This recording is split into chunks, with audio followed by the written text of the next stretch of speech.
One of my favorite games when I was growing up was Roller Coaster Tycoon. This was a game where you build a theme park, and in that theme park you create various attractions. You create stalls like bathrooms or hot dog stalls or cotton candy, of course, information kiosks. I'm already nerding out again. And then, of course, every Roller Coaster Tycoon enthusiast's dream is to build incredible roller coasters. And the whole point of the game was to play these various parks and achieve certain goals, like having a certain amount of money or having a certain number of guests attracted to your park. Now, programmers may actually know a little bit about this game because it is famously written in C, directly in C, by the game's creator, Chris Sawyer. But as a result of this game, I ended up really enjoying roller coasters.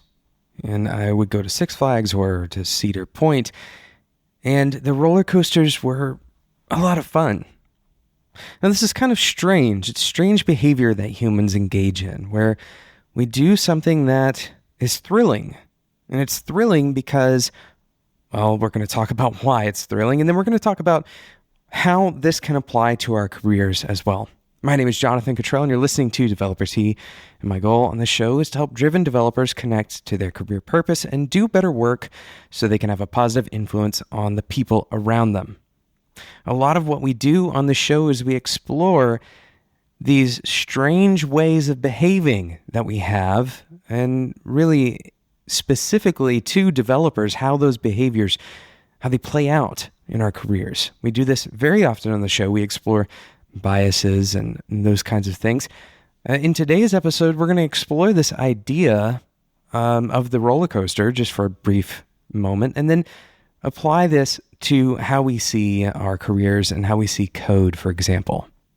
Now, it may seem obvious. Roller coasters are fun because you get to go fast, or because you get to go inverted. It may feel kind of like you're flying in an aerobatic airplane. And certainly there are a variety of reasons that we love roller coasters. Sometimes it's because of the memory, the experience of the memory of riding that roller coaster, maybe with our friends or significant others. But one of the theories of why we love roller coasters is because it provides a thrill. And this thrill is the same kind of emotional feeling that you would get when you're in danger. And this is kind of an odd thing that humans do, a strange behavior where we kind of test the limits. We know that we're not in danger, even though we have the feeling of being in danger. It's kind of like a simulated danger.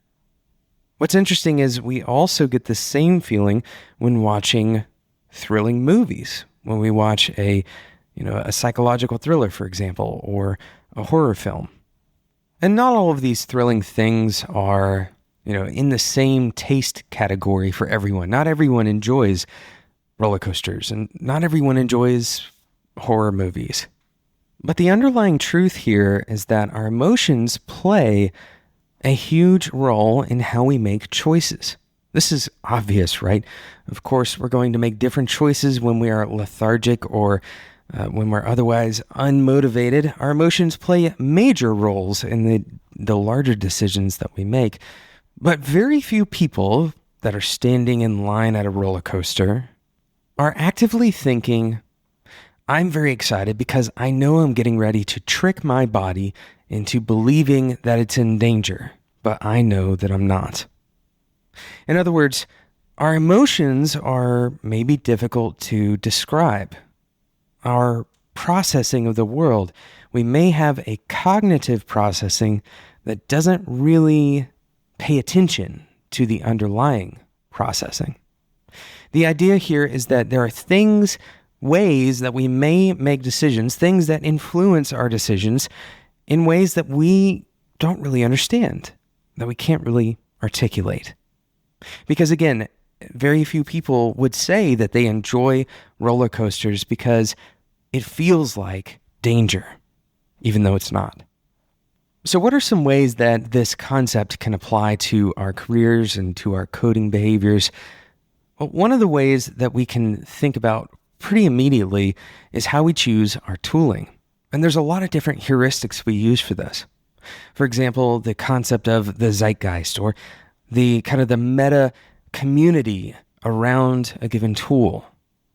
We can immediately accept the idea that a tool is good if we hear that it's good a lot.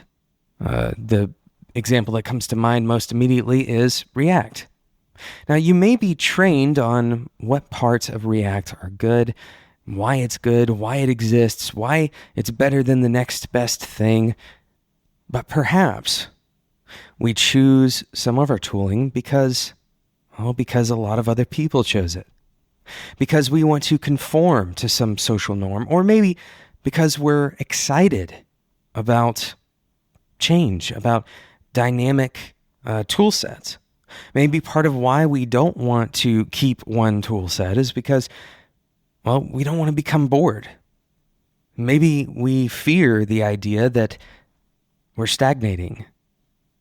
At the same time, perhaps we reject choosing tools, we reject changing tools because we have a sense of safety. And the new tool brings along with it the unknown. Another example of this is the attitudes that we take in the workplace. Let's say, for example, that you speak up in a meeting, and you speak up in a way that is somewhat contrarian. You're disagreeing with somebody, and it's pretty clear that you're disagreeing with them. And maybe you're being kind and agreeable in terms of your tone, but what you're saying is in direct opposition to that person. Now, let's imagine that after that meeting occurred, other people praised you for what you said. They appreciated that you brought up a counterpoint and that the counterpoint was valid. And so you have this experience where you are rewarded for speaking out against another person. And all of this is totally valid, of course. Someone may say something in a meeting, and you may have the opportunity to say something in opposition to what they say, and what you say may be illuminating. Now, I can't prove everything that I'm saying here. Of course, I'm not a psychologist, and I tell you always to take what I have to say with a grain of salt. But it's possible, just based on the concept of conditioning, that if you do this kind of thing and you're rewarded often enough, then perhaps your default behavior will change towards being contrarian regularly. In other words, you may seek a way of disagreeing because, for whatever reason, you've been conditioned to believe that you'll be rewarded for that. Now, of course, this is a very simplified view into why we make decisions that we make, and the factors that go into decision-making are often incredibly complex and can't be singled out in the way that we're doing kind of theoretically on today's episode. But it is important to notice this because, it may be difficult or maybe even impossible to identify what exact feeling is kind of playing into your judgment for a given decision or a given behavior. What you can do is be aware that your emotions change the way that you behave. And you may not be able to nail down exactly which emotion and exactly what behavior and exactly what threshold of that emotion changes that behavior to be different than it would be without that emotion. We aren't science experiments in this way, right? It's very difficult to separate these things out. But what you can do is recognize this on a regular basis. Remind yourself of this. Write it down on a piece of paper. When you're going into your next meeting, for example, write down just the letter E. This could be a single signifier. You don't even have to tell anyone else.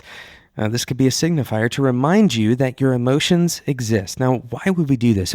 If we can't really diagnose further, or maybe we can only diagnose to a limited extent, then why would we remind ourselves of our faults? Perhaps ignorance is bliss, right?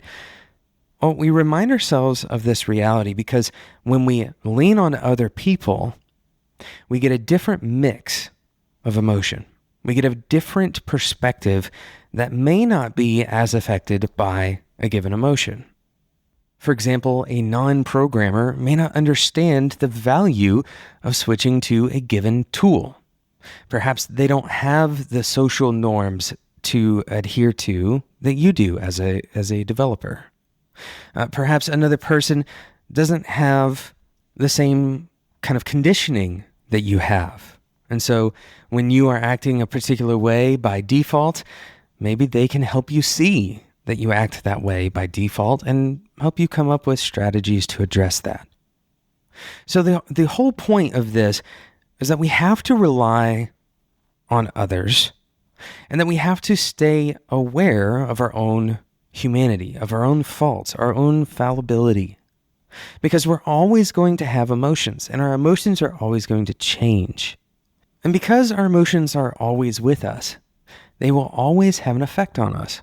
They will always have an effect on our behavior and on our perception and ultimately on our decision-making, and very often to a non-trivial degree. Very often, our emotions are perhaps the biggest effector of our decisions and of our behavior. So lean on other people. Lean on other people when you're collaborating. Lean on systematic ways to evaluate, to measure. Don't lean on your own perspectives. Now, notice that I'm not saying to try to get rid of emotion or dampen emotion. It's important that you experience life as a human, and humans have emotions.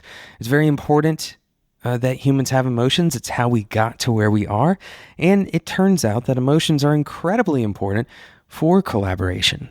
It's important to understand how another person feels in order to collaborate with them well.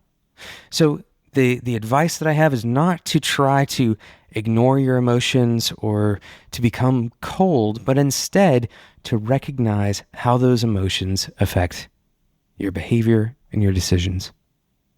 Thank you so much for listening to Developer Tea. If you haven't yet subscribed, I encourage you to do so in whatever podcasting app you're using right now. Now, the reason you would subscribe, well, if you thought that this episode was valuable at all, just a quick reminder, these episodes are totally free, and there's going to be more. So even if it was only kind of useful, then maybe the next one is going to be kind of useful as well. So I encourage you to subscribe in whatever podcasting app you use so you don't miss out on future episodes of Developer Tea. Thank you so much for listening, and until next time, enjoy your tea.